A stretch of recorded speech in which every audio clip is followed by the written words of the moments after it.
Hi friends, ఏంటి ఇంత అలసటగా హాయ్ చెప్తున్నాను అనుకుంటున్నారా?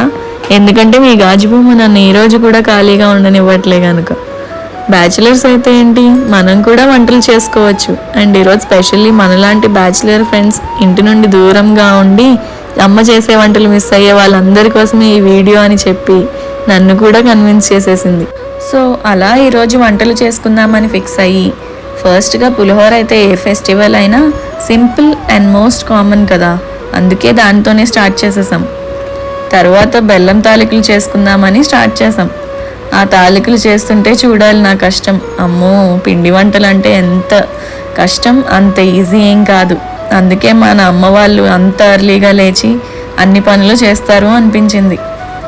అలా నా కష్టం చూడలేక కొంచెం పిండి పక్కకు తీసి ఉండ్రాలు చేసేసింది.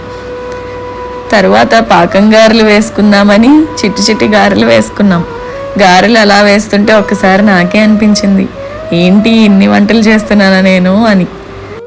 చేస్తుంటే బాగానే ఉంది, కానీ నా ఇన్నర్ వాయిస్ ఏంటో తెలుసా, ఎంత చేస్తున్నా అవ్వట్లేదేంట్రా బాబు ఈ వంటలు, నేను ఈరోజు కూడా ఇది నన్ను ప్రశాంతంగా పడుకోనివ్వట్లే అని అనుకుంటున్నా.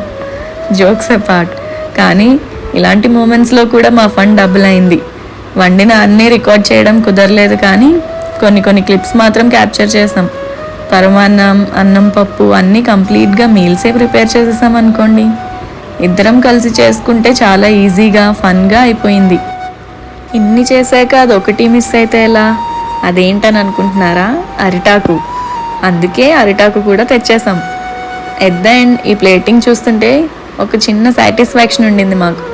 ఏ అమ్మలేని ఇల్లు కానీ ప్రసాదం మాత్రం ఫుల్ అనే ఫీలింగ్ వచ్చింది.